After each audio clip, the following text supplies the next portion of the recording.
Tennessee Chattanooga. In the first semifinal, Appalachian State advanced despite injured star Steve Spurlock's limited effectiveness. Calvin Talford is a star for East Tennessee State. Can they advance despite his limited effectiveness? Yes, they can. They've got a lot of quality players, and Talford's going to come ready to play tonight. Let's see if he's in the starting lineup. And now we take a look at this afternoon's starting lineups. Good afternoon, ladies and gentlemen, and welcome to the Asheville Civic Center for the second game of the Coca-Cola Southern Conference Basketball Tournament. Our second game this afternoon features the Moccasins of the University of Tennessee at Chattanooga and the Buccaneers of East Tennessee State University. Here are your starting lineups. First of all, for the Moccasins at forward, a 6'6" senior out of Sarasota, Florida, number 11, Derek Kurtz. At forward for the Buccaneers, a 6'4" junior out of Denmark, South Carolina, number 4, Rodney English. At forward for the Moccasins, a 6'6" junior out of Milwaukee, Wisconsin, number 55, Levert Threets. At forward for the Buccaneers, a 6'3" junior out of Greenville, Tennessee, number 34, Marty Story. At center for the Moccasins, a 6'7" junior out of Louisville, Kentucky, number 3, Keith Nelson. At center for the Buccaneers, a 6'8" sophomore out of Gaffney, South Carolina, number 31, Darrell Jones. At guard for the Moccasins, a 5'10" senior out of Harvey, Illinois, number 12, Tyrone Enoch. At guard for the Buccaneers, a 6'1" senior out of Chapel Hill, North Carolina, number 12, Major Gear. And at guard for the Moccasins, a 5'10" senior out of Atlanta, GA, number 15, Eric Spivey. At guard for the Buccaneers, a 5'7" senior out of Culpeper, Virginia, number 22, Keith Jennings. The Moccasins are coached by Mac McCarthy, the Buccaneers by Alan LaForce. Your officials for this afternoon. There you have your starters, your head coaches. East Tennessee and UT Chattanooga coming up. The second semifinal game of the 1991 Coca-Cola Southern Conference Tournament. We'll be back with the opening tap in just a moment. They need to establish the inside game with Keith Nelson. They've got to take care of the ball. Tyrone Enoch is the key there for East Tennessee State. They have to play good interior defense. Remembering Keith Nelson, they've got to pressure Enoch, and they must get off the game very well by shooting the basketball from the perimeter. East Tennessee, the higher seeded team.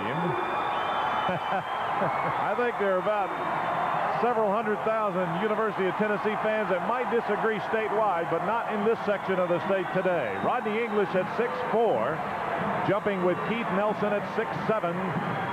For East Tennessee State, English getting to start over the injured Calvin Talford. And it's controlled by Eric Spivey, who falls down, yet gets it to Tyrone Enoch. And the Mocs have the ball to start the contest. And the pass intended for Nelson goes out of bounds.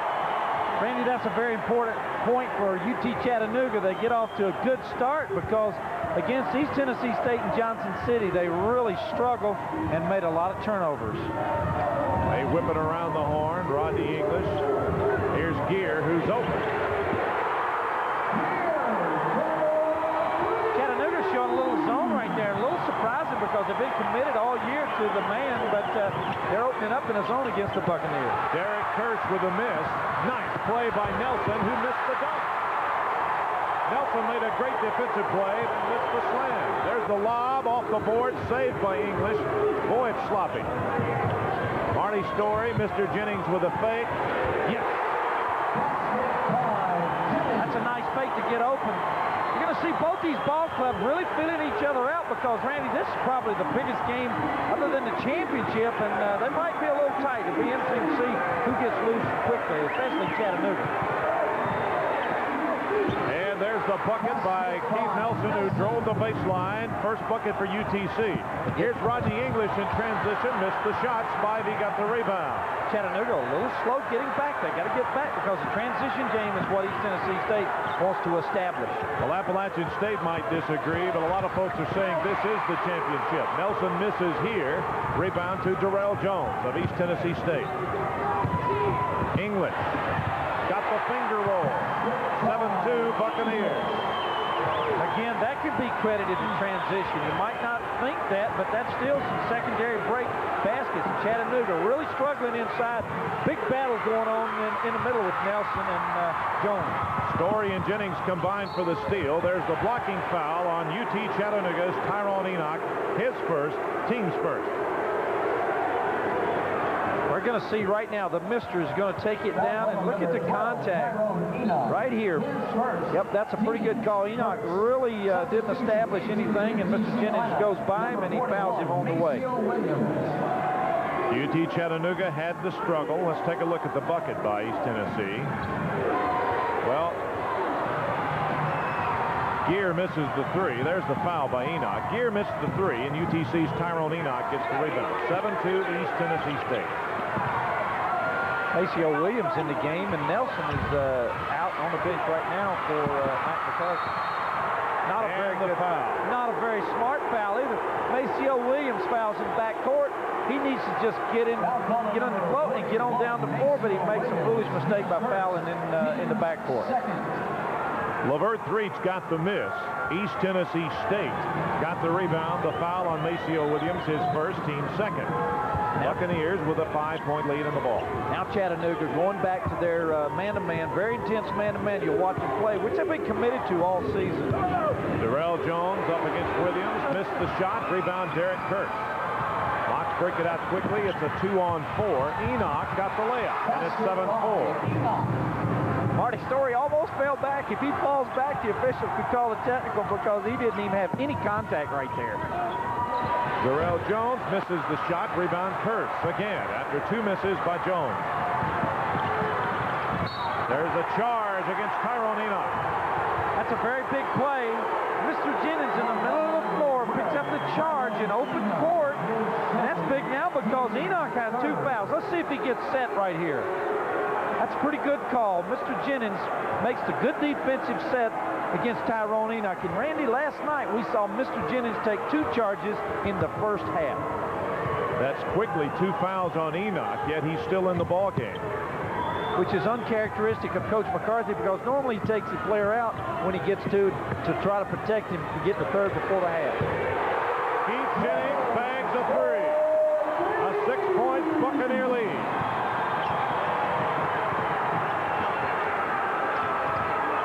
Spivey spinning away. Off balance. Nice offensive move by Spivey. Great individual effort. And Spivey had a great game last night. 19 points, 3 of 6 from the three-point circle. Keith Jennings pulls up. Nails another three. The amazing thing about Mr. Jennings right now, he knows Tyrone Enoch has two fouls, and his intelligence tells him he's going to have a difficult time playing defense. Mr. Jennings is really taking it to Tyrone Enoch. 13-6. Jennings with a couple of threes. Gear has one. Let's take a look. Well, you're going to see he just spots up right there. Tyrone Enoch gets caught down behind the pick. He was not even close to Mr. Jennings. Lavert Threach misses the three. Marty Story gets the rebound for East Tennessee State. Gear. Switch. Oh, boy. Mac McCarthy's just waiting for that dead ball. He wants that television timeout because it's getting swiftly away from him in the first 4 minutes. Lavert Threach, a holding foul against Rodney English of East Tennessee State, and that will give Mac McCarthy the timeout he was looking for. 15:40 to go in the first half of play. There is a timeout on the floor. East Tennessee State by 10 over UT Chattanooga, and they have hit 4 3-pointers. 2 by Gear, 2 by Jennings. We'll be back in a moment. Chattanooga struggling just a little bit, but you're going to see Eric Spivey contest 3 players right here. And look at the mister, Randy. The mister going for the block shot, but Eric Spivey was able to get it into the bucket. Well, we want to invite you next time you're staying in Asheville to stop by the Comfort Inn. That's where they are providing all the accommodations for our television crew. The Comfort Inn located at I-40 near the River Ridge Outlet Shopping Center. We thank them for their accommodations this week. 80% from three-point land for East Tennessee State. Spivey misses the rebound to Darrell Jones. UT's Chattanooga ice cold from the floor right now. Rodney English to Marty Story. East Tennessee State by 10. Nothing really to feel real comfortable about because this team had a 17-point lead in the second half at Marshall and lost in overtime Saturday night. Story misses the 3. Rebound goes to Derek Kurse.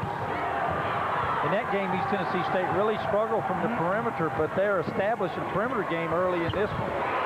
Derek Kurse, a 2. His foot was just inside the 2-point line or 3-point line. Kurse got to be a real key. 29 points, 9 rebounds last night. They need to get it into his hands or Nelson. Rodney English stripped of the ball, fought for, touched last by East Tennessee State. UT Chattanooga gets it back. And so far, the timeout has benefited UTC. Randy, in the first game with Appalachian State and Furman, I thought the officials let them play. 50 rebounds to 34. Appalachian State, the inside power game against a finesse team, really dictated that they win the game, especially with the officials. We'll see if they let these guys play. Keith Nelson backs in, gets the easy 2. A 6-point game now. 4 straight points for UT Chattanooga following the timeout. The reason I make that point is because Chattanooga's more of a power team and East Tennessee State the finesse people. Reach with a rebound off the miss by Rodney English, and there's a glaring weakness. East Tennessee State, when they don't hit that shot, a lot of times, because of their lack of size, they'll only get one crack at it. Spivey walk. Well, the only way that East Tennessee State will be able to rebound will be because of their quickness, because their size dictates the fact that Chattanooga's got an advantage on the boards.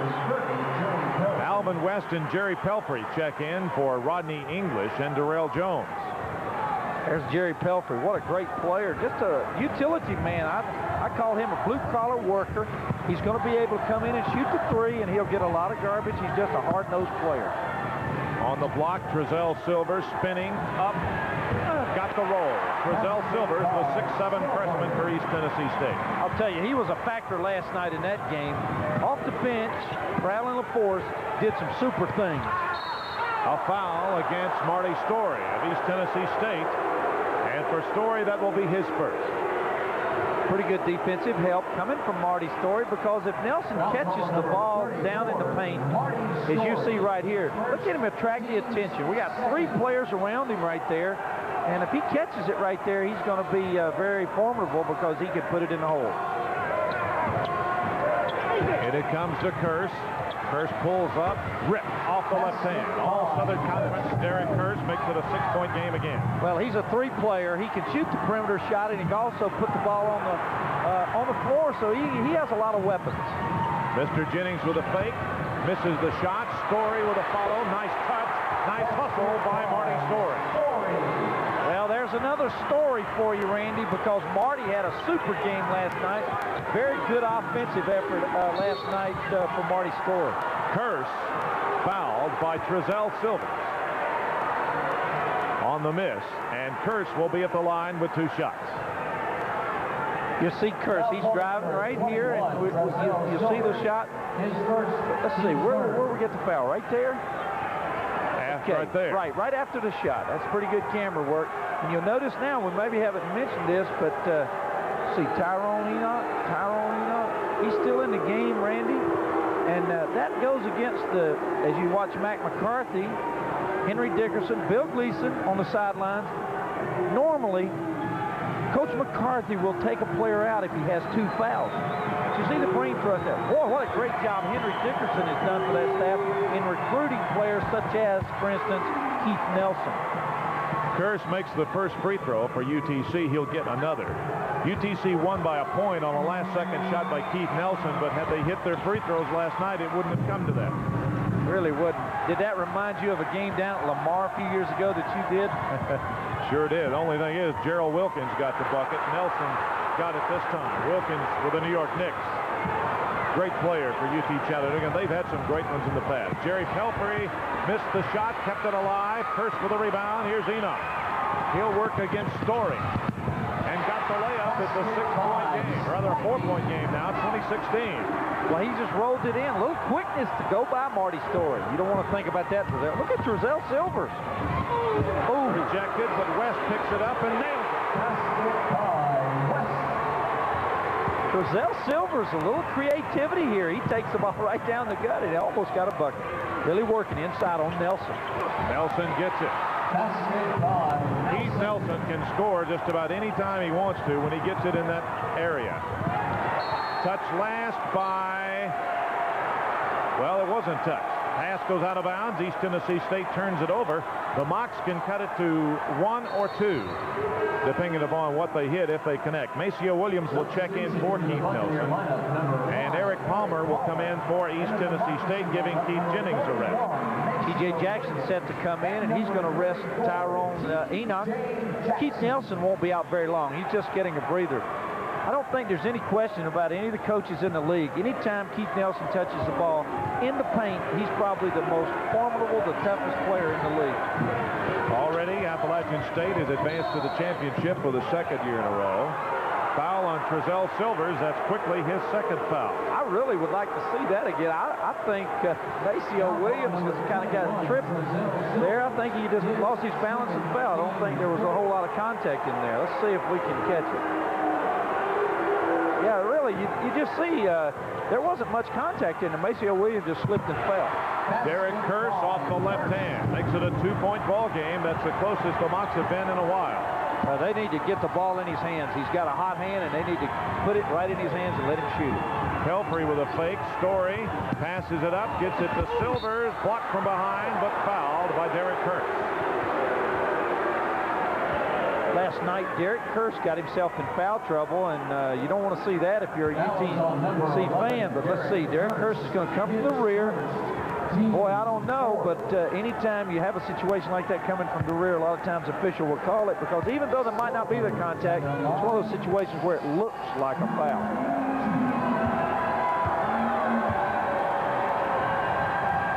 Trezell Silvers with 3 points as he makes the first of 2 foul shots. East Tennessee State with a 3-point lead now. 12-13 to go first half.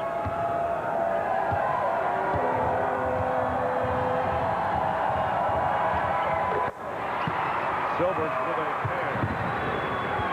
Inbounds, T.J. Jackson in the ball game. And there's a steal.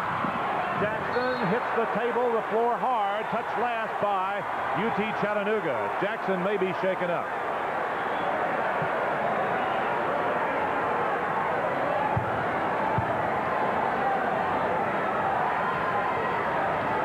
Well, we mentioned at the beginning of the game that Calvin Talford was injured in yesterday's game against the Citadel in the opening game for East Tennessee. He's listed by trainer Rick Baker as questionable and may not play in the ball game today. Maceo Williams draws the foul.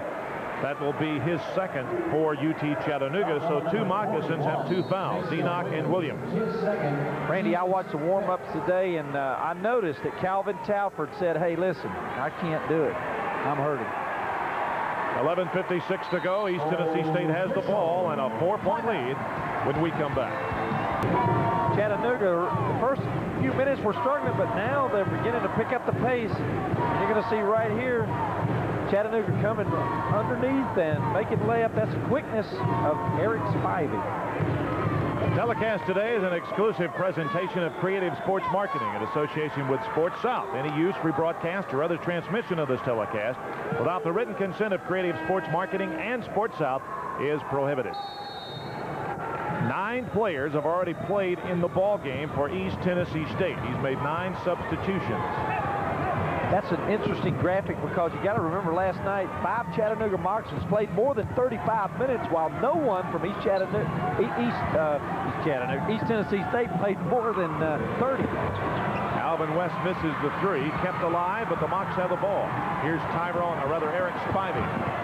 Spivey tried to feed T.J. Jackson, knocked out of his hands by Jerry Pelfrey, and the Mocs get the ball back. And Randy, one point to follow up on my comment is that it might not show itself in the first half, but fatigue probably will be a factor in the second half. I can't imagine people playing as much as they did last night, getting to bed as late as Chattanooga did, not having a factor. Nelson backed in, missed off the left hand, rebound to Eric Palmer. Here come the Buccaneers. Trezell Silvers to Pelfrey. Bucks work to English on the block. What a move by Rodney English on the baseline. That was a great move. Derek Curse a little tentative defensively because he knows he can't allow himself to get in foul trouble. And here's a steal by English, who's going to get the jam. Oh, he did a great job avoiding the foul by Spivey and laying it in. 8-point ball game. Well, real good quickness there by Rodney English, who I thought last night was really a non-factor. He quietly got only 8 points in that game. Second leading scorer on this team has not started a ball game. Or the third leading scorer. Second leading scorer in the game. This game because Talford is injured. Mr. Jennings will check back in. Glad to have you with us on Sports South today, your regional sports network for the Southeast. Hope you've enjoyed both our ball games. A lot of basketball left. And we also want to welcome WJHL TV in Johnson City, Tennessee, part of our Sports South television network for this afternoon. Inbounds to Keith Nelson, his jumper in and out. 3. Kept alive, saved by Jackson. Curse for 3. Yes. Derek Curse, that's a big bucket for him because Rodney English and Derek Curse are really talking to each other. It's an interesting battle to see those people guarding one another.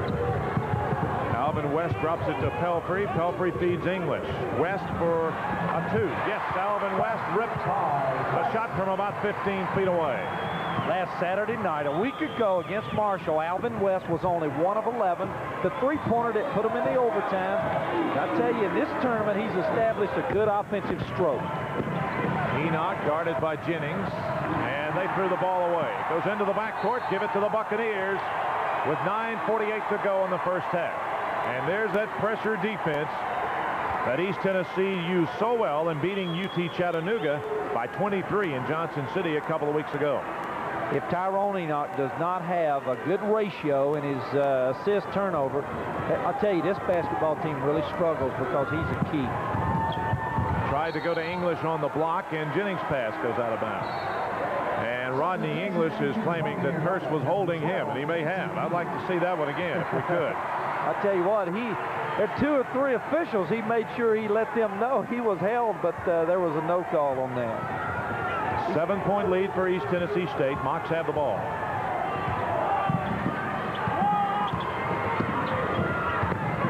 Nice pass. Nelson against the double team. Missed the shot. Bart Redden is there. Nice shot off the left hand by Bart Redden. Something about Bart Redden is that he really does such a super job getting in there and getting some offensive boards. Keith Nelson. Let's watch. Rodney English says he was being held. Let's see. Well, I really couldn't catch it from that angle. He got tripped or something there, yeah. If he didn't, he was sure ugly trying to get after the basketball. Trezell Silvers and Keith Nelson exchanging a few words. They did some talking to him. That would be a real loss for either team, but especially for UTC. Nelson averaging 20 points and almost 8 rebounds a game. A foul against Keith Nelson. Well, in a situation like this, you got to see who's going to be intelligent because the official, I've already warned them. Let's see if we get it right here. Yep, we got to pull, actually use his left forearm to pull down Darrell Jones. Rodney English faking, shooting, and hitting. Rodney English establishing himself after a slow game last night. He's a real key because of his quickness. Derek Kearse brings the ball in against Marty Story. Nice job by Kearse. Missed the shot. Nelson got it. Whistle before the shot. Players hit the floor everywhere. The foul is against 2. Probably East Tennessee's Darrell Jones. We'll see. Well, this looks like a football game. We have really got a physical one here. Let's see, as you got good penetration right there, left-handed shot, and the battle for the boards. Look at all the people going for it. Keith Nelson, of course, when he puts his clamps on it, he draws a lot of attention, but players hitting the floor. If they let the game go, that would favor UT Chattanooga because they're a very physical team. This time, Nelson gets hit with a foul. It's his second. Away from the ball. And that's his second foul in the last minute or so. Randy, they need to get Keith Nelson out of the game, sit him down, and talk to him because he's really not doing intelligent things right here. Let's see if we can catch the foul. Yep, we got a hook right there, and Mac McCarthy's a little frustrated because Keith Nelson not showing a lot of intelligence because of they've already warned him, and he's becoming a little too physical. They need to get him out of the game and talk to him. 8:51 to go. Darrell Jones will be at the free throw line as East Tennessee State goes into the bonus. That's 17 fouls against UT Chattanooga. You see Spivey checking in for Keith Nelson. Nelson is the kind of kid, he's going to get his opportunities, but he needs to just tone it down just a little bit, sit and rest and think about it. Run into a 1-and-1 by Jones, missed. The rebound to Threach, and Enoch brings it in for UT Chattanooga. Here's Redden. Tapped out of his hands by Jones and saved by English. Good job defensively by East Tennessee. And English walk. That's good.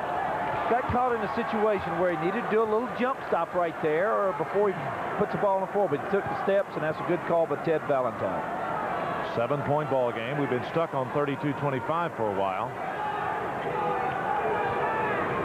The key right now is to get the ball into the hands of Derek Kearse.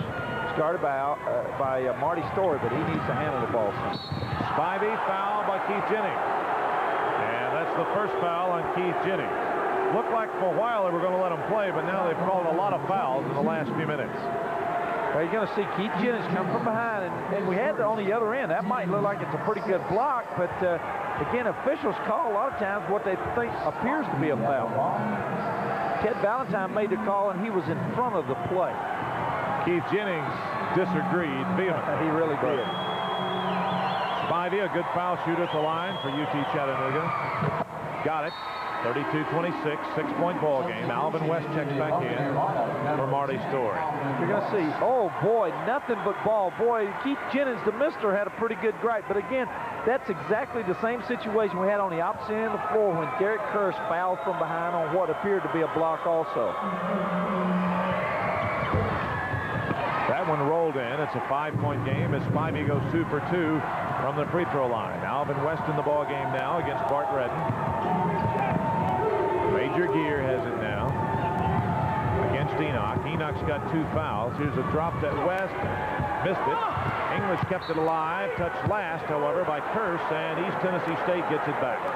Alvin West was spotted up in that perimeter all alone because Bart Redden had come to help on the drive and to help and recover. He was very fortunate he didn't see Mr. West stroke one from the perimeter. Jennings for 3.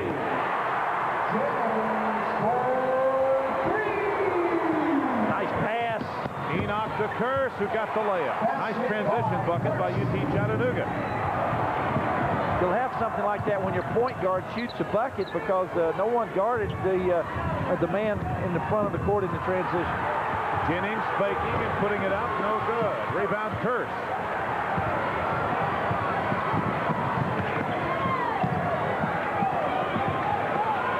Kearse looking for help, guarded by English. Kearse will just pull up and fire and hit a 3.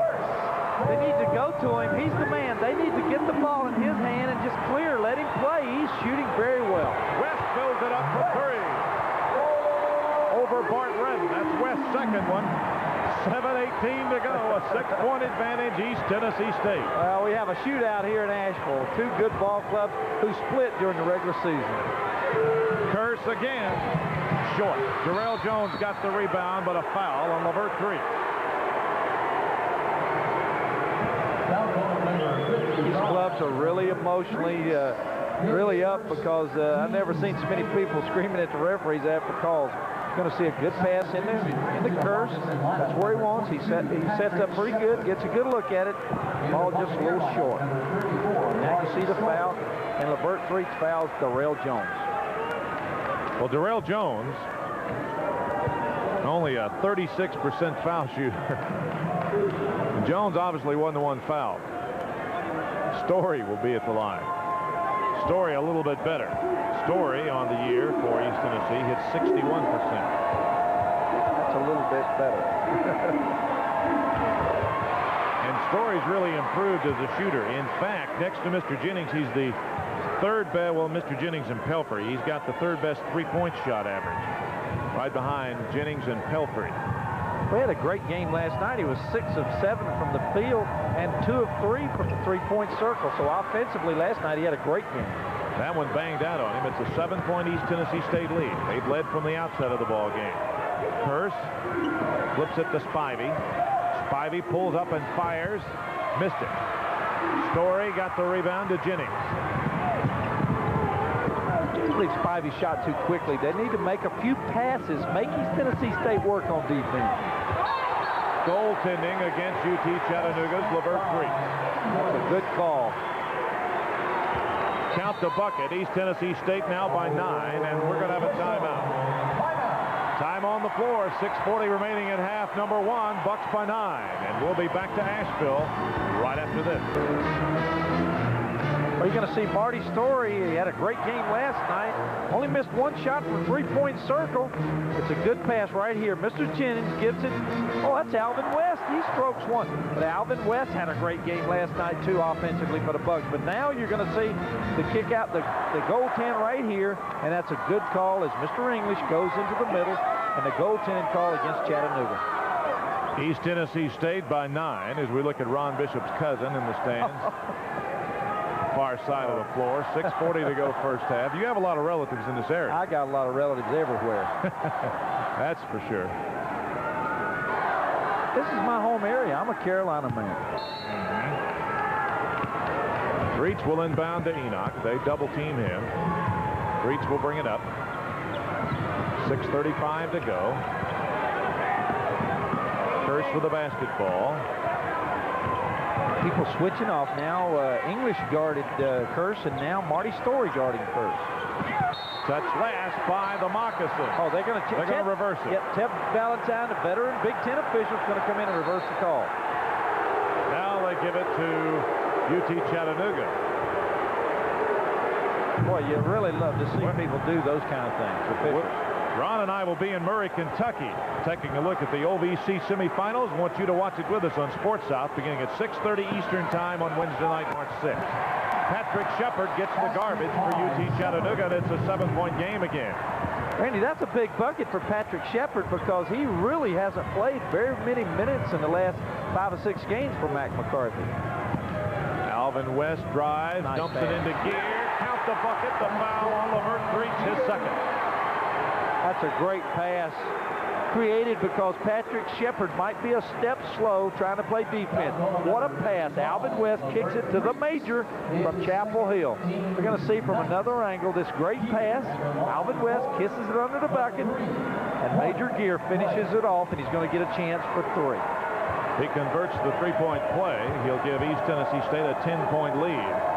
76% foul shooter, Major Gear. This one rimmed out on him, and Spivey got the rebound. Enoch into the front court, under 6 minutes to go in the first half. Team fouls, UT Chattanooga 9-6 for East Tennessee. Next one on the Mocs means East Tennessee will be shooting 2 the rest of the way. And that's a big factor because that's a lot of time left, 5.5 minutes in the half. Jennings flips it to Story. Here's West for 3. Short. Jennings hustles, gets the rebound, and buries. You got a kid out there 5'7". People say, can he play? He does so many things, Randy, and he averages over 3 rebounds a game, 3.7, almost 4 rebounds a game for a kid 5'7" playing Division I basketball. Buccaneers' biggest lead of the game is 11. Threets for 3. in and out. Curse got the rebound. The foul will be against Alvin West, and Curse hit the floor tremendously hard. But he is getting up. I'll tell you, the competitor he is, he's going to try his best to get up because he knows if they come out and attend to him, he's going to have to come out of the game. There's Threet's three, goes in and then comes back out. He's going to watch right here as Derek Kirsch goes up. Look at this. I'll tell you, that one really smarts. Watch this from the floor camera. He wasn't really shoved. He just came down and fell over Marty Story's leg. He was tripped. Ooh. Oh, boy. Lower back. Elbow. He also is right elbow. I believe he's going to be okay. He may sit out for a minute. Well, anytime they come out and attend a player like that, you either got to take him out or it's going to cost a timeout. Well, that was on the rebound, or was that on a shot? I think he was on a shot. They're going to have to put in a new shooter because Kurtz was the guy who would be shooting. So who's going to get to shoot? If it was on Nelson. If it was a two-shot shooting foul, then Nelson's going to be able to come into the game, and he's going to be able to shoot two. Maybe Coach McCarthy wanted to get him into the game, Nelson, because at times he struggles from the free throw line. 3 of 12 last night. He got that one. That's pretty tough. You come right off that bench, you're not sweating, you don't have yourself in a Florida game as you see people attending to Derek Kirsch and hit nothing but net. Those are two big free throws for Keith Nelson. Nelson struggled last night until the last 3 seconds when he sank that game winner. Oh, but you can talk about Nelson all you want. Threet's made that play with a tremendous pass. Great point, Randy. That was a super pass anywhere in the league. No basket, I don't believe. I don't think they're going to count it. There was a foul. No basket. On the floor, so he'll get two, and the people don't like that at all. It's a good pass inside on the block. They must have called that after the shot, after the fact, and Maceo Williams in the game now. Nelson goes right back out, so his, I don't know whether they're disturbed with Nelson in that the ball came in so easily to Rodney Nelson, but you see him sitting down. But you got a touch foul right here. Let's see it.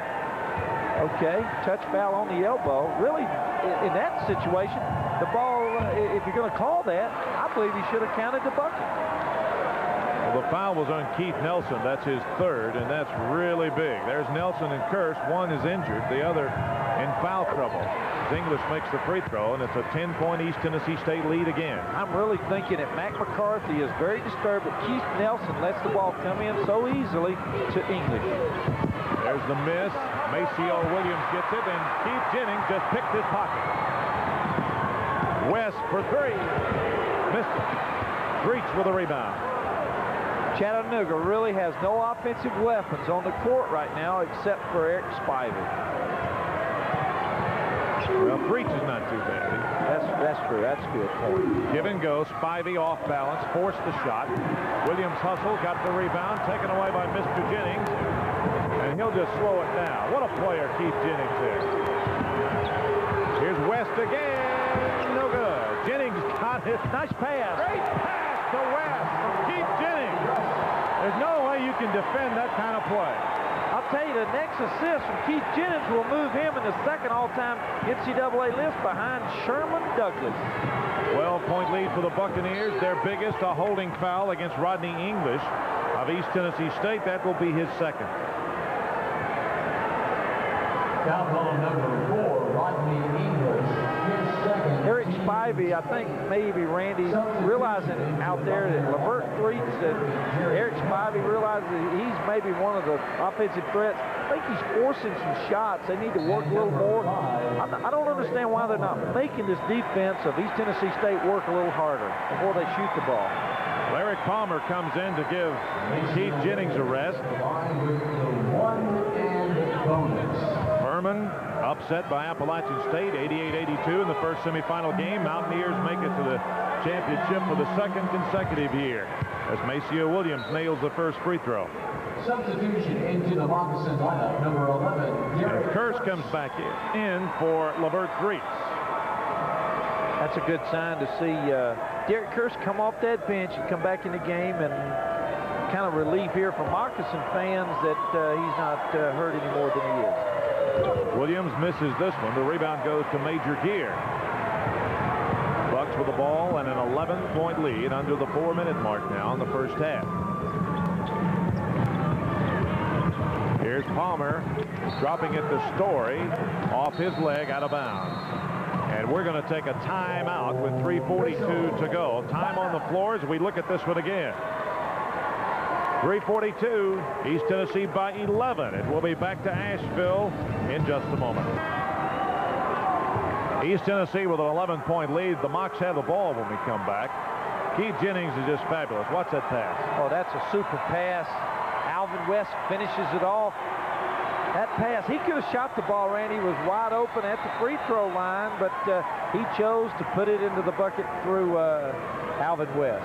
Look at the fouls. Talk about a physical game. Nelson with some trouble now with 3. Enoch, Treach, and Williams all have 2. English and Silvers have 2 for the Bucks. Well, we said if they let them play, it favors UT Chattanooga, but if they don't let them play, that plays right into the hand of East Tennessee State.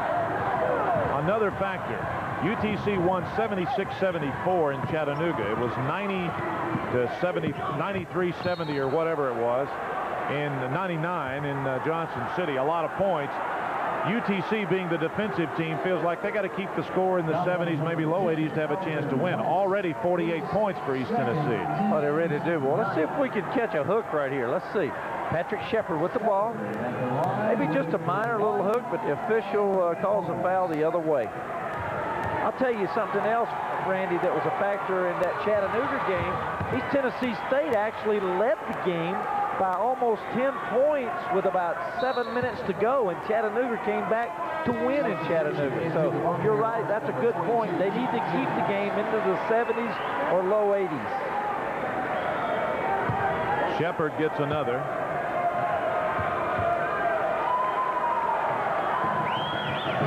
He missed it. Rebound comes out to Keith Jennings. Back in the ball game now. 3:23 to go. 10-point East Tennessee State lead. Marty Story has it. Story looks for West. Then they get it to the playmaker, Keith Jennings. Real discipline right here. They're taking time off the clock. Great pass inside to the Major. Great strength by Major here. Derek Curse had that shot blocked, and he still made it. That's a great cut into the middle of the lane, and Jerry Pelfrey watched, but the discipline was impressive that time. They got into their motion offense and got it into the middle of the lane. Curse pulls up and fires. Count the bucket. The foul on Marty Story. And a technical foul on Marty Story. But that's a big play, because if he hits the free throw, that's 3. And then the technical, that's 5. And then you say you get another 2 or 3. That could be a 7 or an 8-point turnaround. That hurt for East Tennessee. Let's see, right here, Marty Story goes up. Another touch foul, Randy. And that, again, points out the fact that in the first game, you see the touch foul right there, but in the first game against Appalachian State Furman, the officials let them play in this game. They're shooting a lot of free throws. Well, Curse missed that free throw badly. Now he's going to shoot 2 technicals.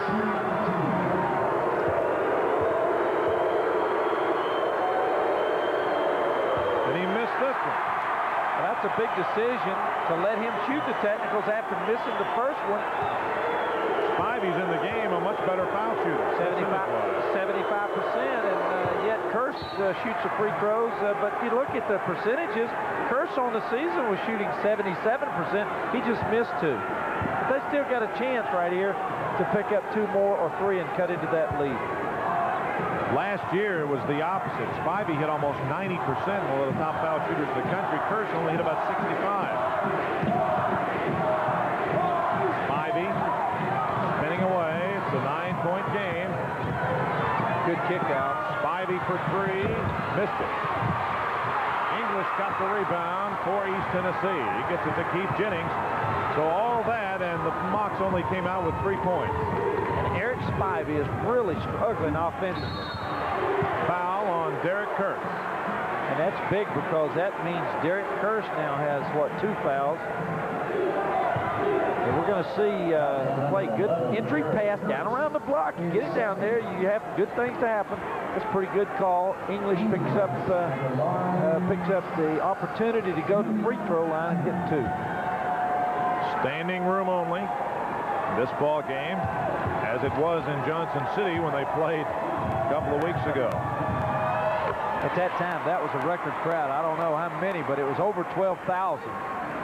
12-8, which is a new Southern Conference record. They saw East Tennessee really rout UTC in that game. 2 free throws by English gives East Tennessee an 11-point lead again. Enoch against Jennings.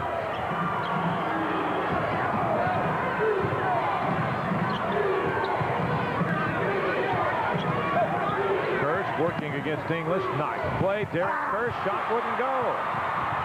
Fought for the ball. Pelfrey gets it, and there's the foul against Patrick Shepard of UTC.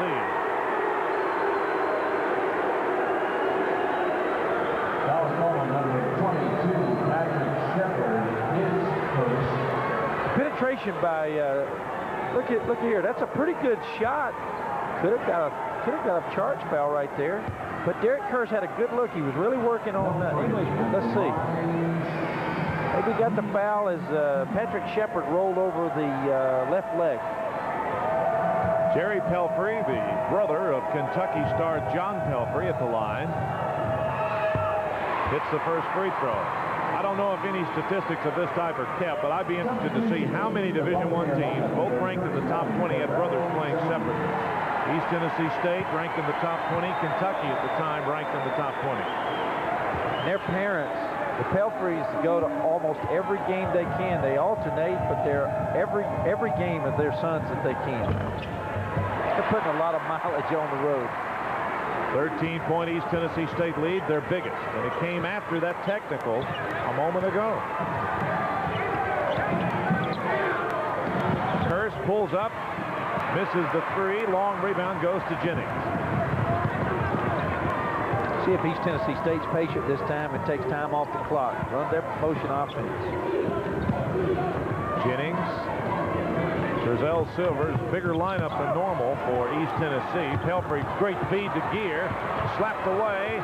Loose ball. They're going to call jump ball, and it goes to the Buccaneers. Patrick Shepard hustled and got it, but was tied up immediately. Actually, East Tennessee State's doing a much better job offensively because they're taking time off the clock. Let's see. Jerry Pelfrey's going to make the penetration. He's going to pass the ball inside to Major Gear, I believe it is, and he just can't put the handle on it. Look at the people grab. There's a lot of arms down there. We got a fumble, and everybody goes after it, and it's a tie-up. Silvers gets it in the front court to Keith Jennings. 1:22, your time remaining in the first half. East Tennessee in control with a 13-point lead in the ball. Gear for 3. Missed the shot. Rebound, Jennings. Jennings missed the shot. Over the back is Darrell Jones. Well, that time, Mr. Jennings picks up his 3rd rebound of the half, but he couldn't get it to fall. We're going to see right here. That's a pretty good fake, and he loses Spivey. And we got the, well, that's that is a real tough call to make because you got 2 players going for it, and that's a tough one. Maceo Williams was the man going for the ball for UTC. He's improved his foul shooting too, up to 64%. Still not great, but better than last year. He's improved in several areas for UT Chattanooga, and he makes it. I think he's 3 out of 3 in this game.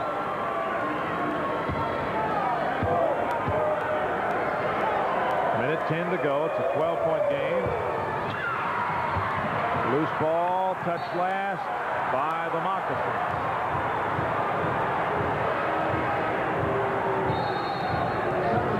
Bart Redden will check in for UT Chattanooga.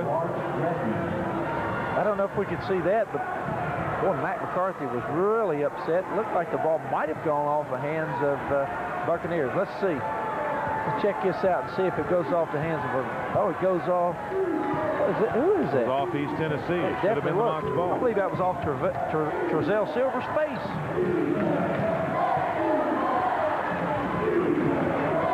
50 seconds.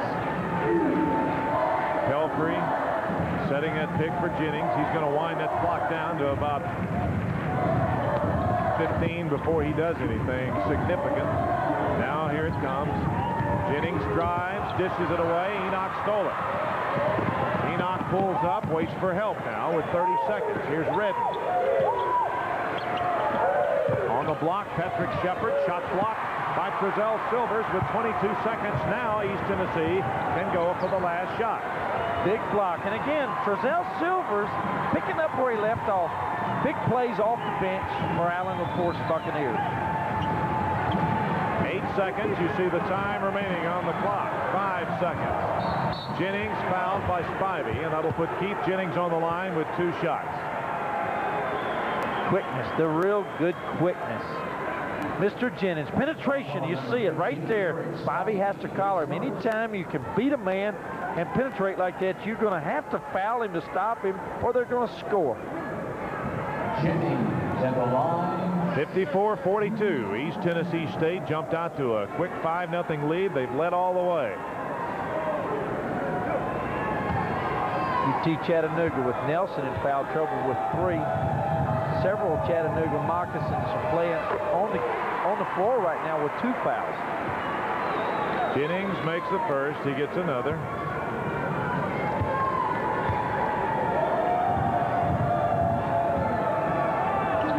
Ripped. 14-point lead. 3 seconds. Spivey brings it into the front court. Spivey. No basket. They're going to disallow it at the buzzer. Spivey ripped it from about 23 feet. We're going to take a look and see if it really was after the shot. We're going to take a look.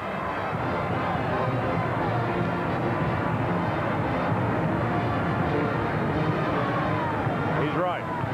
Good call by Ted Valentine. Does not count. 56-42, Bucks in control, and we will be back with our halftime activities. Phil Van Horn and Dwight Freeman coming up next. Eric Curse has 19 to lead all scores. Mr. Jennings has 15. English 13. Gear with 10. And look at the team assists. 6 by Jennings, 6 by UTC, 6 by the rest of the Bucks. And is this a misprint, Randy? We also have Mr. Jennings for 9 rebounds in the first half. 9 rebounds at 5-7. Unbelievable. Great game. Bucks coming out with some pressure.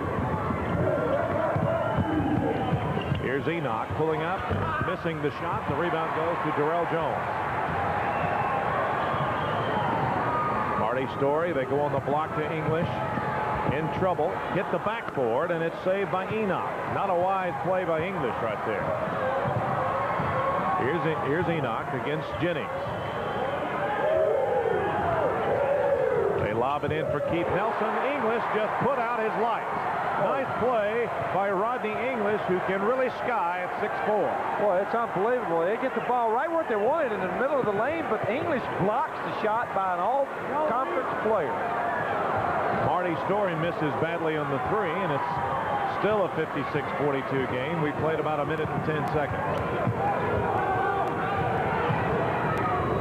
Here's Spivey off the screen by Creets, and Spivey fills it up. Well, they really need to get him stroking in the game because, Randy, he wasn't much of a factor in the first half. They need the outside perimeter game to really work for them in order to free up Nelson inside. Enoch stole the pass intended for English. It was a little low. Creets turnaround, too hard. Nelson goes to the glass. It's a 3-point opportunity for Nelson. Jones gets the foul, his 3rd. Right after that, we didn't maybe see this, but boy, in his enthusiasm, Mr. Nelson actually slugs Mr. Jennings after this play. You're going to see right here, Mr. Nelson going up, claiming a rebound, and with the putback, he got fouled. Nelson at the line for the 3. Another angle. Nelson right inside, claims the rebound, and on the putback, he's fouled by Darrell Jones. 3-point play by Nelson, and UTC off to a good start this half. They've made it a 9-point game. It was 14 at the half. Here's Story for 2, kept alive. Rebound taken away by Enoch. East Tennessee. Ice cold to start the second half. They've gone 2 minutes without scoring. They lob it to Spivey, who missed the three. English got the rebound, clears to Jennings. That's a big miss. He hits that, they're just 6 points down. Trezell Silvers hustles, kept alive by Story. And then there's the foul against East Tennessee State. East Tennessee State now struggling offensively because the problem you got, oh boy, we had a little confrontation, a little talking there going on between Mr. Nelson and Mr. Jennings. Levert Threets battling for the boards. Marty Story, oh, that's football. That goes back to Danny Ford, Clemson days. Marty Story takes Levert Threets to the floor. Let's see right here. Oh, Marty. He has to sit down and think about that one. 3 fouls on Marty Story. They go to Nelson on the block, stripped by Jennings. Of all people, there's Keith Jennings taking it away inside. Does a good job doubling down on the block when Nelson catches it, and he's everywhere. Plays offense and defense very well. This kid can play. Jennings fouled by Spivey.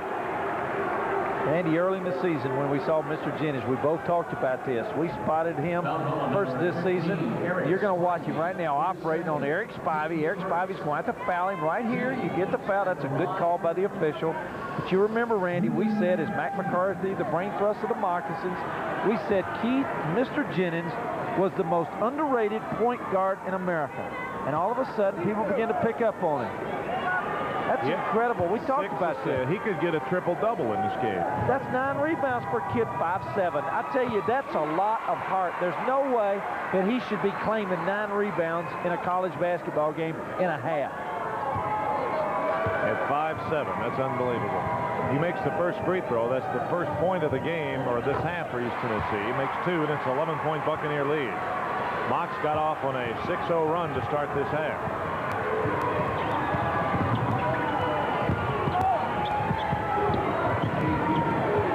Pass. Nice play. Levert Threets gets the layup over Rodney English. Great assist from Derek Kirst to spot across the lane.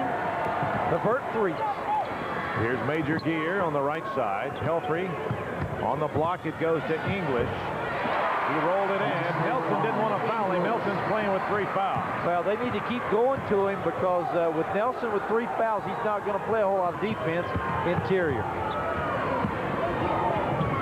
Threets against English. English has 2 fouls, so I'm sure East Tennessee would like to get it on him. There's the 3rd foul on Trezell Silvers, holding Nelson. Keith Nelson really struggling in there, working hard, getting pushed and shoved. And he's punishing some people in there, too. But you're going to see the hole right there with the right hand. And that's boy, a little bit of acting right there. I don't know if it was that much contact, but the hole was definitely there. Enoch plays it into Kirst, who had 19 in the first half. Kirst misses the shot. Enoch crashes, gets the rebound, puts it back up. Nelson blocked by English. There's the 3rd foul on Rodney English. That's another one of those fouls from the rear, and the official calls what he thinks he sees. And look at Jerry Pelfrey talking to Rodney English, said, listen, this is not Anderson Junior College. This is Division I Southern Conference. Just settle down. These officials not going to let you do it. Let's see if we can catch it right here. Well, he may have gotten him with the body, but I didn't see anything but ball right there. Nevertheless, Nelson has 2 shots, and Alvin West will check in for East Tennessee State for Major Gear. Alvin West.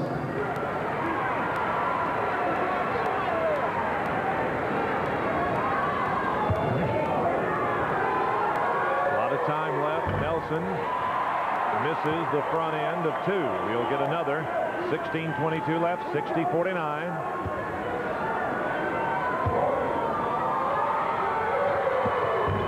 Nelson misses a pair, and rebound taken away beautifully by English to Jennings.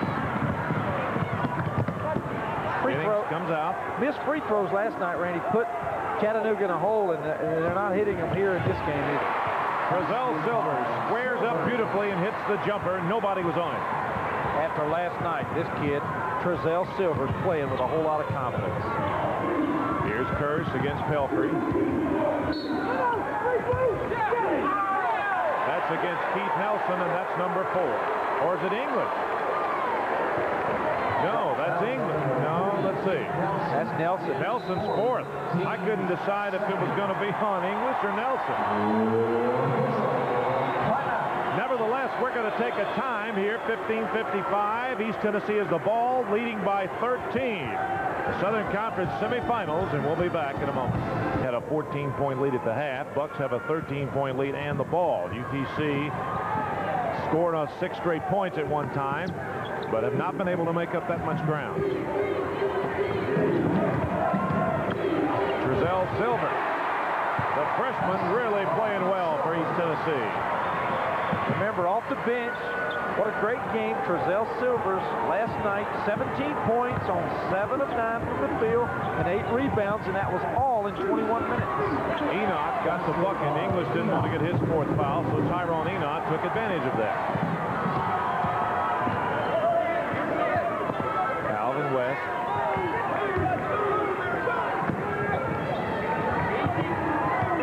Keep in mind, East Tennessee playing without Calvin Talford, who has an injured leg. Here's English. First didn't want to foul him. And English having a nice game for the Buccaneers. He struggled last night, but he's so impressive, I think mostly because of his quickness.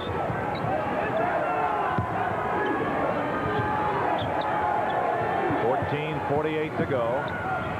Kerr stripped of the ball by Jennings, but the foul will be on Keith Jennings, his second. You got to like the way the fact that he really goes after the ball. He knows Derek Curse is an offensive threat out there. He leaves his man Tyrone Enoch because he knows Enoch is not going to score. And so look at Mr. Jennings come and help out Jerry Pelfrey, but he picks up the foul. Eric Palmer will come in for Mr. Jennings to give him a rest, and also because that was his second foul, they won't let him get 3 real quickly here. 14:45 to go. Enoch will inbound for the Moccasins. What an intelligent player. Offensively, as Glenn pointed out, and also the fact that he's so smart defensively. Spivey in the lane over West. Got the shot. Spivey is providing most of the UTC offense right now. That's right. In the first half, it was Derek Curse. What a great half. They need to get him a little more active on the offensive end. Palmer to Silvers. 13-point ball game. Inside, English has it slapped out of his hands, and there's the foul against UT Chattanooga. Curse picks up his personal foul. That's his 3rd. Foul on number 11, Derek Curse. Well, let's see if we can see good entry pass. Boy, when you get it in there, and that, I don't know, but when you get it that close, you're really going to have to pay. Palmer fakes, comes out of there, drops it to Pelfrey. 14:05. Time left in the game. There's the double team. Nice Palmer, pass. straight to English with a jam. What a pass. Eric Palmer, Spartanburg, South Carolina. Touch pass underneath to English. East Tennessee may just have another 5-7 point guard next year. Kept alive by Curse, who got it to 3. Then there's the reach foul by English, and oh, that's 4 on him. Well, he'll have to sit now, but there was a lot of action right there on that exchange. Foul on number 4, Let's take a look. Great pass here from Palmer. Look at the pass inside. Palmer sees Mr. English, who puts it down at 6'4" with an exclamation point. So we pick up the foul right there, reaches across the left arm, picks up his 4th foul. Must sit down now and perhaps sit there for at least 6-7 minutes. Marty Story's in. West gets the rebound for East Tennessee State. Story kept it alive, and West got the board. Pelfrey with a fake. Palmer faking. If that were Jennings, he would have fired it up. Yeah, that would have been 3 points. Oh, right great pass. Silvers rejected by Threets, and East Tennessee gets it back. Story made a great feed inside to Silvers. And Alvin West and Threets having a little nose-to-nose. Speaking of noses, check that face out right there. I believe that's one of your cousins up here. I don't have any relatives in this end of the country. That you know of. That I know of, right. West bounced it. Nice play by Kurtz. Here's Story in the lane. Missed the shot. But Story was fouled by Maceo Williams. Now, you might deny this, Randy, but I had this actually happen. Mac McCarthy grinning there. He's not too happy. That grin is not a grin of happiness. I had a guy come up to me in the lobby tonight. He's usually going to see Marty Story into the middle of the lane, and he picks up a foul. But Randy, a guy came up to me in the lobby and said, hey, which one of you guys from Whitwell, Tennessee? He said, you're making this up. No, sir, from Whitwell, Tennessee. I said, it can't be me. It's Randy Smith. He said, I've got relatives in Whitwell. Somebody from Johnson City asked me that. Story makes 1 out of 2. It's a 16-point Buccaneer lead, their biggest. Still a lot of time, though. 13 minutes to go. Got to keep in mind, Chattanooga was down by 10 to East Tennessee State in Chattanooga when they beat the Buccaneers. Silver stole it. Breach got it back. Enoch with a fake. Enoch will take it in and drop it to Spivey. Boy, it is wow out there. Palmer has it. This game is rugged, wild, crazy. These Buccaneer fans coming alive. They sink a 3 here. You'll really hear them. West tucked in the shot. Well, they'll take it too. Alvin West played such a great game last night. Need a timeout. Chattanooga gets it. Timeout. 12 minutes, 10 seconds to go in this basketball game. An 18-point Buccaneer lead in the second semifinal. A lot of contact in this game, Ron. Some fouls, we've seen some touch fouls, but let's watch here. Well, Trezell Silvers, he gets a lot of bumping right there. First, that was a good block, but a little contact before the shot. Story missing here. Right here you see some action. You see people hitting the floor. It's just really been a game when you say the officials have really kind of struggled, I think. 18-point Buccaneer lead with 12:06 to go in the contest. Enoch against Palmer, and Keith Jennings getting a long rest here, but Palmer has really played well. Curse. There's the foul. It'll be against Marty Story. If it is, that's 4 on Story. So that could be crucial because there's a lot of time left. Well, you got to remember that they've got an 18-point lead, and you're going to see right here the drive by Curse, and there's a lot of contact there with Jerry Pelfrey, but again, and then you got over the back, but that's Marty Story's 4th foul. But you might see Mr. Jennings sit for a long time with the big lead, Randy, because they're thinking, remember what he's got written on the back of his shoes? Prime time. Prime time and prime time for Mr. Jennings. At this point, with the lead, looks like it might be Sunday night on ESPN. First shot by Curse is good. Fouls have to concern Alan LaForce. You got 4 on Story, 4 on English, 3 on Jones, and 3 on Silvers.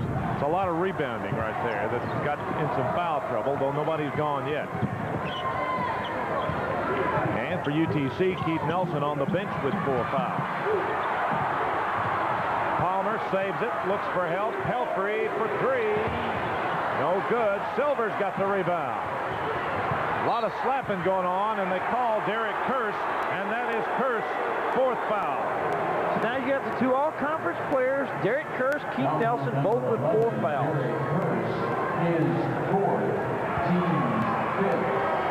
Darrell Jones comes back in for East Tennessee State, and Palmer comes out. Jennings back in for the Buccaneers. Boy, Palmer played well. I'm really impressed with that young man. They need a point guard next year with a lot of talent coming back, and Palmer's already put his name in the books. I'll tell you, he might not have all the tools of a Mr. Jennings, but I'm not surprised if he's not just as quick. And he looks like him. That's right. Looks a lot like him. Same size. Jennings off the pick by West. Nice pass. Nice dish. I wonder if somebody, maybe Eric Palmer's father, would call him Mr. Palmer. Foul number 41, Maceo Williams. Maceo Williams gets his 4th foul. Let's take another look.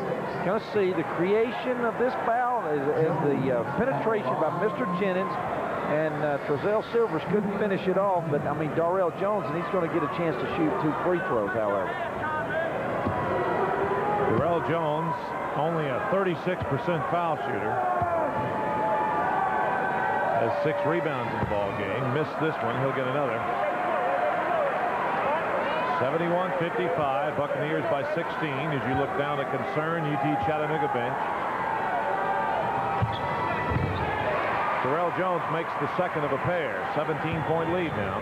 Mac McCarthy, Bill Gleason, John Goddard, and his other assistants feel like they have their hands tied in this situation. Rebound by Pelfrey. Off the miss by Kirk.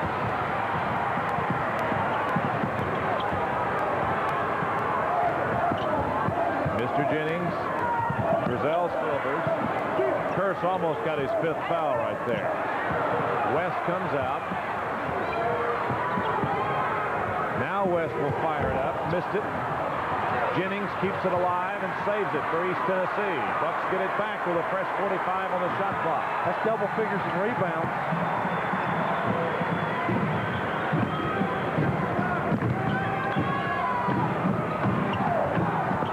Jennings, East Tennessee running some clock now, getting it down close to the 10-minute mark. Jennings. A 2.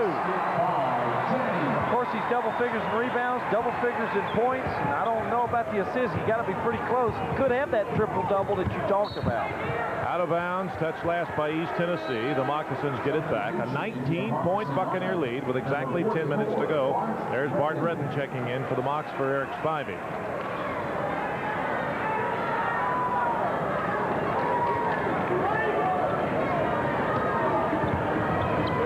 Enoch inbounds, looks for Williams.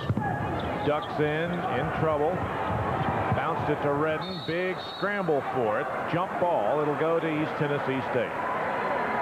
Actually, Maceo Williams was a little too close that time to connect to Bart Redden in the lane, and there were too many people in there to get it that close to the bucket. West will check out. Gear comes back in. Keith Nelson comes in with 4 fouls, but Mac McCarthy knows down 19, something's got to happen or it's not going to do any good to have Nelson in or out. That's correct. The big factor you got going against you now is the clock. Jennings has 7 assists. That's 3 away from having a triple-double. Points, assists, and rebounds. East Tennessee State being patient, running some clock. Awfully interesting to hear the scouts here, Randy, watching this tournament talk about Mr. Jennings playing, not only being in the NBA, being drafted, and perhaps even first round. Well, they were patient just long enough to get Major Gear open for a 3, and he got it. I tell you, when the Major touches the ball, there's not a whole lot of patience. He knows how to put it in the bucket, and he's a 3-point shooter. Kerr stripped of the ball by Pelfrey. Out of bounds it goes, and UTC gets it back. Good help by Jerry Pelfrey, doubling on the ball. And, of course, anytime you see Derek Curse, look here, it's pretty good defense. No, let's see, that's Trezell Silvers that actually helped. And Jerry Pelfrey recovered, and they double-teamed. That's good defensive work. Again, credit Alan LaForce for that defensive work. Patrick Shepard in the ball game now. Enoch driving on Jennings. Blocking foul on Jerry Pelfrey. I believe that's a good call, but that's good presence of mind. You see a guard penetrating down to the lane. He's in the air. He's flying through. Let's see if we can catch it right there. I tell you what, that's pretty good position. Let's see, maybe we can get another angle. No, he was moving, I believe. That's a good call, but the presence of mind of Jerry Pelfrey, you see a guard flying in the lane, and that's what you got to do. You got to step in and make him pick up the charge or to dish to someone else and hope that you get help coming from the top. We're into the 9-minute mark. Enoch at the free throw line, checking in with 4 points. Now he has 5. Championship here tomorrow night. The winner of this game against Appalachian State, who pulled off the big upset of top-seeded Furman today, 88-82. Enoch gets another. Nailed them both. East Tennessee up the floor now, leading by 20.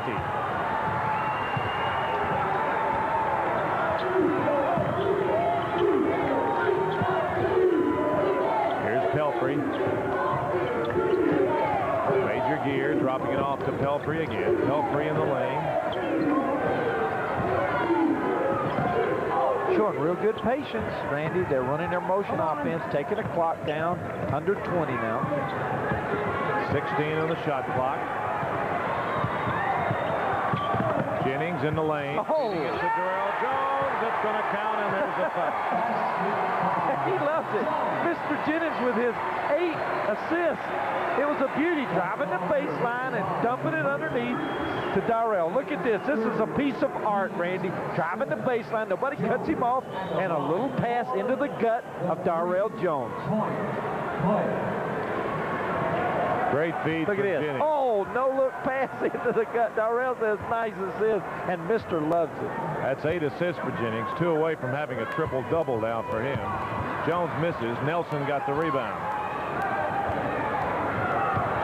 79-57 your score.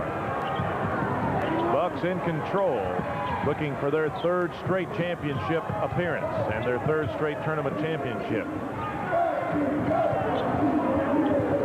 Bart Redden with the ball. Redden will fire up a big league 3, and Jones got the rebound.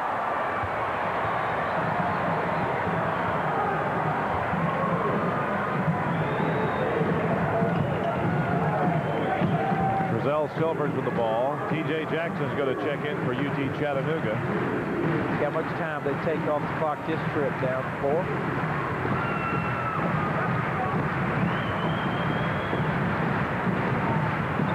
East Tennessee being patient, running the clock, running that motion. Jennings. Shot wouldn't go, but he'll get 2 shots nonetheless.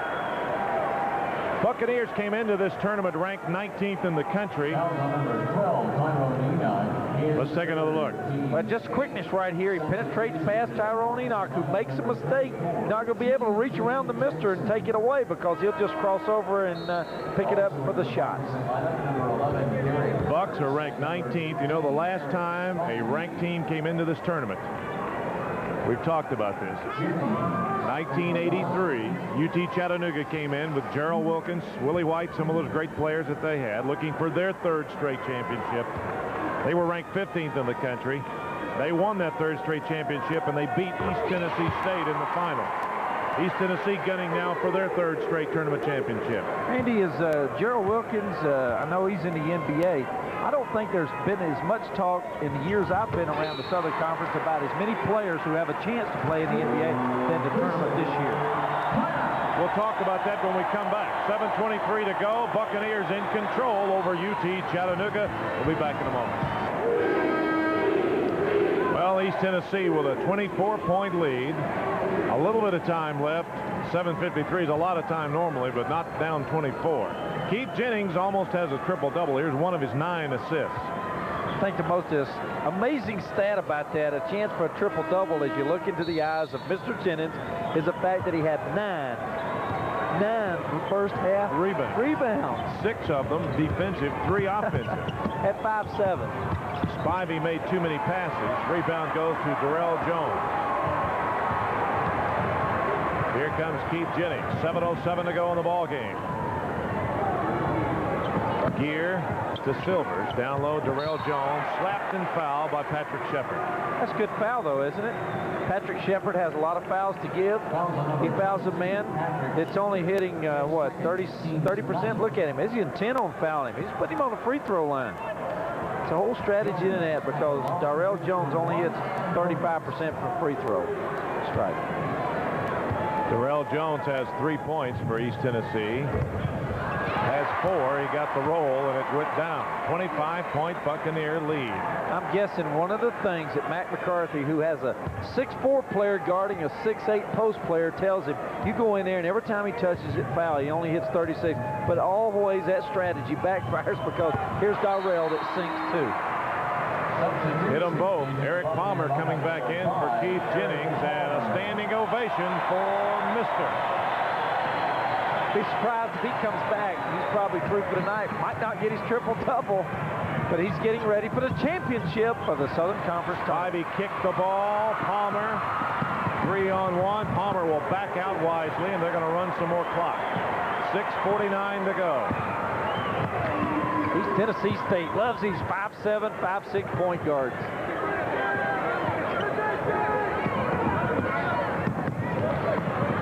Brazell Silvers. Major Gear has it out front. 6.5 minutes left.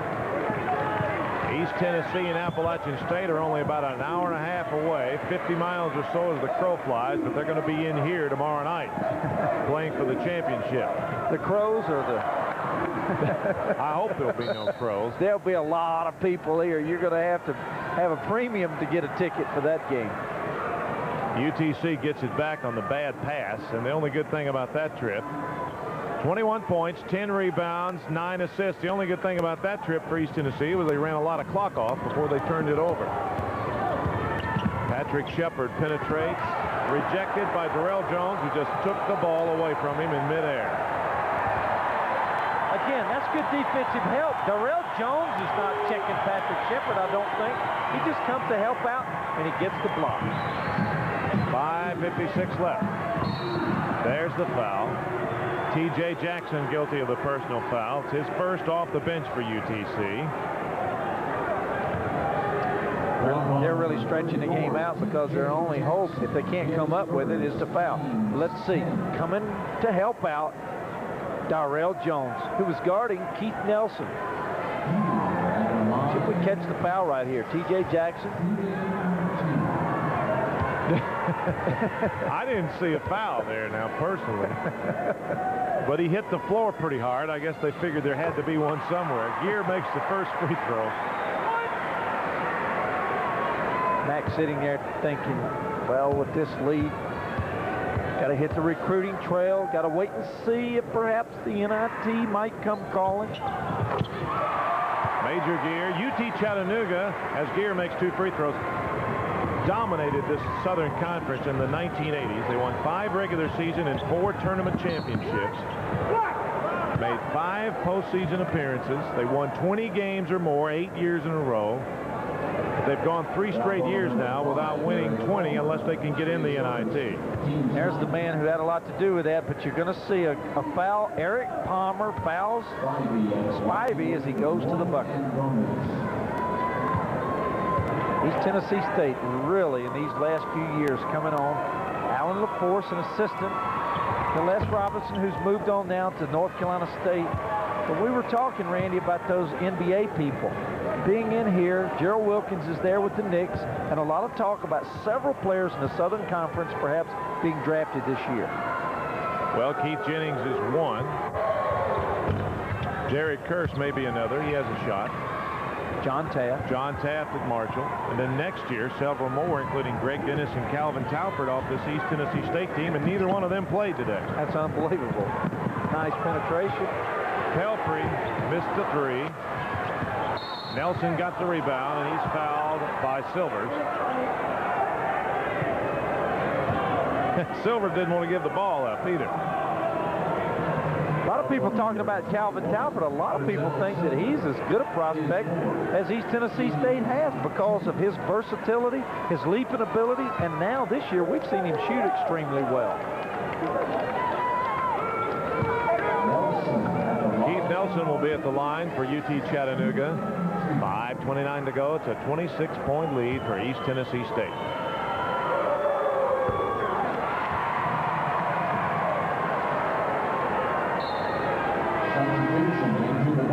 Keith Jennings is coming back in for Major Gear. They're going to run Palmer and Jennings at the same time, and that means that Jennings has a chance to get that triple-double after all. I don't know of any other reason he would have come back on the floor, really.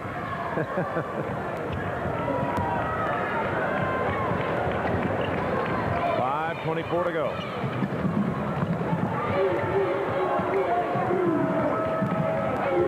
Keith Jennings. 5:12, 5:10, counting on the clock. Showing patience. They just killing the clock. UTC really got their hands tied. There's nothing they can do about it. They're going to wait until the 45-second expires and just go get a rebound. 8 seconds on the shot clock. Down low, Jones slapped out of his hands, but the foul will be on Patrick Shepard, his second for UT Chattanooga. Mr. Jennings wanted Jerry Pelfrey to shoot the ball, but Jerry remembered his last shot, and he said, I'm not shooting it. But you see the foul right there because Alan LaForce was really upset because Jerry Pelfrey shot a 3 very quickly on the last trip down. But they were talking about that right there as they had their huddle at the free throw line. Mr. wants to get that assist, and I'm sure get back to that bench.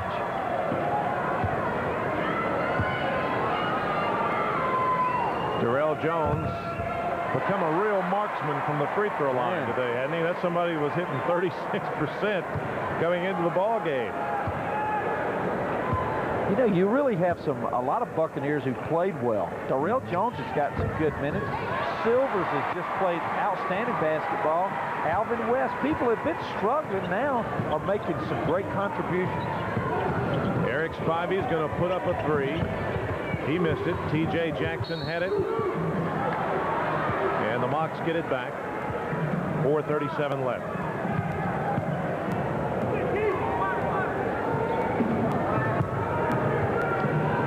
Spivey will play it in. Curse for 3. Pelfrey gets the long rebound. Get it to the mister. Oh. The dunk by Trezell Silver. If they get it to the mister, he gets it back.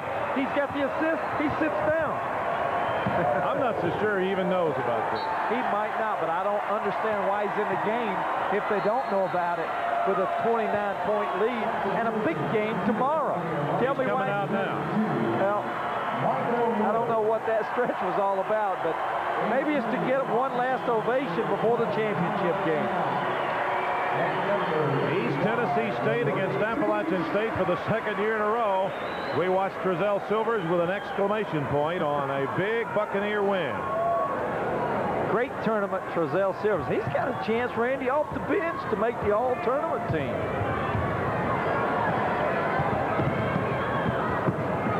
Jerry Pelfrey with it now. Michael Woods in the ball game. East Tennessee, no starter in there for the Buccaneers. They've still got some guys that play a lot. They still got a lot of talent on the floor. Well, you got one starter, Darrell Jones.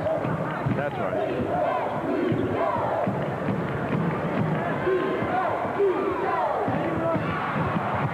Pelfrey takes it in. Nice. And there's the foul on Jerry Pelfrey. Charge.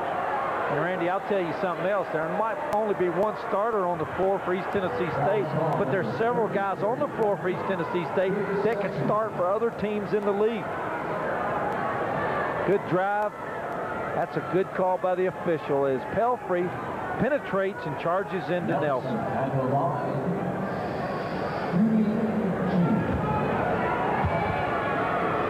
Alan LaForce looked like Alan would have a seat. 29-point lead. Really done an outstanding coaching job here. Talking to Grafton, his assistant, who, by the way, has a lot of family. He played at Warren Wilson College here in the area. Grafton Young. Pelfrey got the rebound as Nelson misses a pair. 89-60.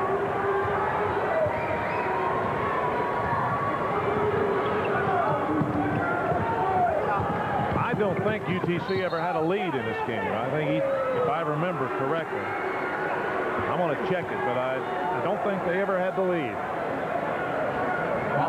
Well, if they did, it would have been early.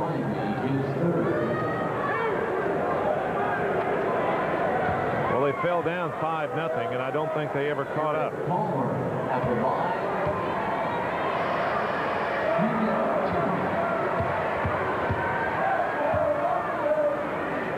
Never had the lead in this ball game. A lot of people played early. You remember early in the game when we talked about the fact that 10 players had seen action in the first 5 minutes? Now we're looking at the fact that a lot of players have not only seen action, they got a lot of players that have scored in the game. We're going to take a timeout. 3:29 left to go. When we come back, both teams probably going to clear the bench. East Tennessee by 31 in Asheville. Championship, a game that squares up as a rematch from last year. East Tennessee will take on Appalachian State. A year ago, East Tennessee led by 19 at halftime and won by 21 points. Preview this matchup for us, please, Dwight. Well, it's going to be a tough matchup. The Mountaineers are going to have to slow East Tennessee State down, but the way they played today, they make you say Calvin who? They played well without Calvin Talford, and I think they're going to be ready to go tomorrow. All right, thanks a lot, Dwight. Let's go back courtside to Randy Smith. Thank you, gentlemen.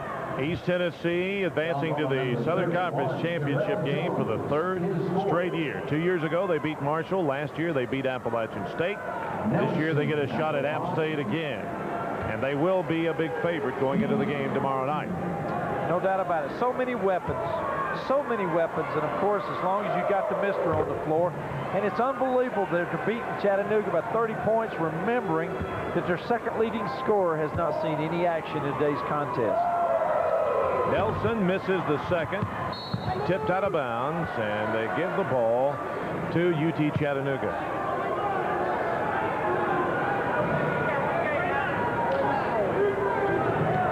Alan Laporte still up and coaching. He's leading by 30. Tried for the alley-oop. It's taken away by Michael Woods. He'll pull up, miss the shot, rebound Kurtz.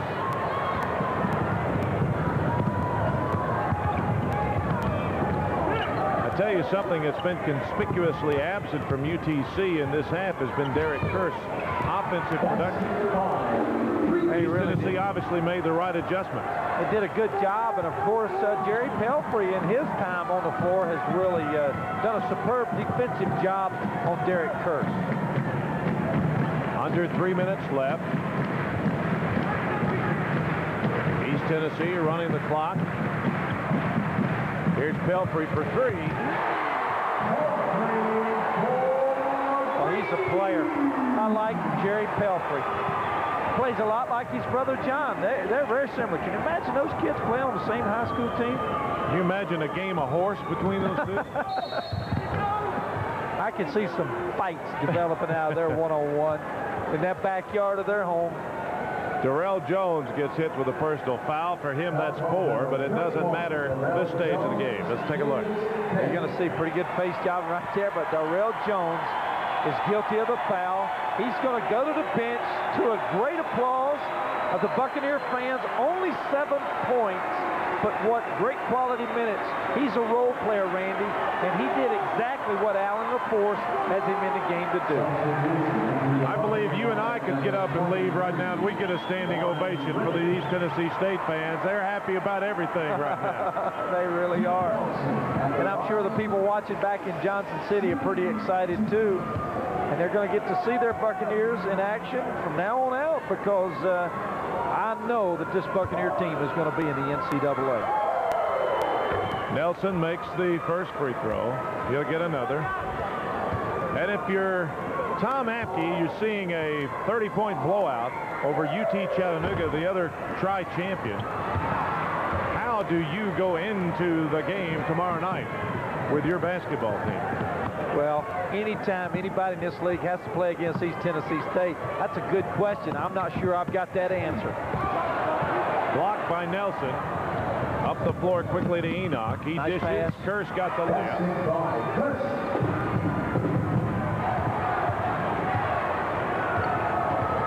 Under the 2-minute mark now. We play out the string. In the ball game now is Lauren Riddick. We were calling him James Jacobs yesterday because that's what was on the original roster, but that's Lauren Riddick, number 23. We apologize to Lauren and his family. Boy, we really do, because we called his name. Look at that great pass. Good cut to the basket. If you're Tom Apke, though, Randy, you talk about, hey, guys, it's a neutral floor. We're close to our home. But that's what tournaments are all about. And it should be a great game, especially with the power play of the inside people of Appalachian State. Eric Spivey strokes a 3. Minute 16 to go. Palmer pulls up. He's going to shoot. And he'll shoot again, twice from the free throw line. The real question I have at this point is how many of these Southern Conference teams will actually have a shot at postseason play? Will Chattanooga, with their success with the NIT people love Chattanooga. Will they be invited to the NIT? Will Furman be invited to the NIT? That's a good question. It remains to be seen how many people will go.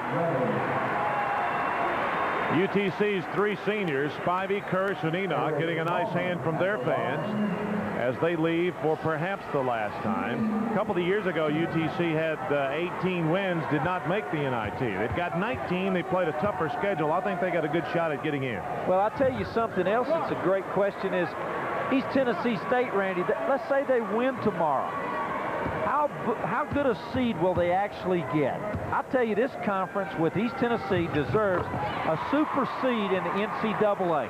The Southern Conference traditionally has had low seeds, but I think East Tennessee State probably will get the best seed they've ever had. And in '83, even when UTC was 15th in the country, they were seeded 11th in the Midwest, which made no sense. Well, East Tennessee State has played such a good schedule. Oh, here's a man. Lauren Riddick misses, and West saves it to Redden. Randy, they played such a good schedule, and their ranking and their schedule, only losing on the road outside of conference to Arizona, dictates that they get a good seed and respect for this conference. I think it would be great, regardless of who wins tomorrow. Furman has a good shot at an NIT, being 20-8. UTC has a good shot. What's going to hurt Furman is their facility. That's exactly right. That's a good point. In the NIT, because you get to host. Well, maybe the people at Greenville can raise a little money from those Baptists down there and get a facility on campus. They got a nice stadium for football. They need an on-campus facility down there. 97-70. 26-point lead for East Tennessee State. The Buccaneers are in the championship of the Southern Conference Tournament against App State tomorrow night. Redden threw it away. LeVert Breach couldn't handle it. There you see the people celebrating around the main man, prime time, Mr. Keith Jennings.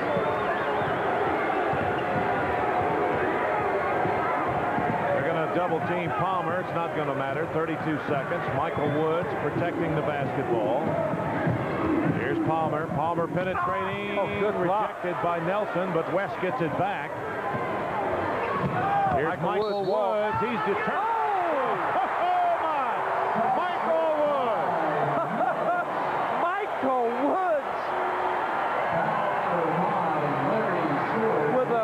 with a man hanging on his arm, throws a prayer up, and it's answered.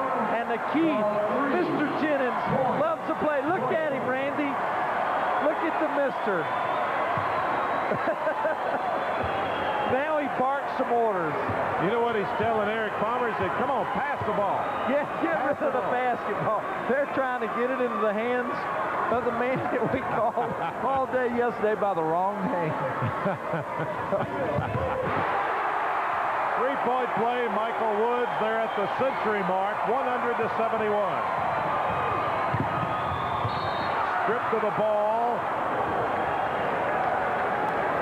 A foul on UTC. Bart Redden guilty of the foul, and they give it back to East Tennessee State with 13 seconds. Mo Hayes.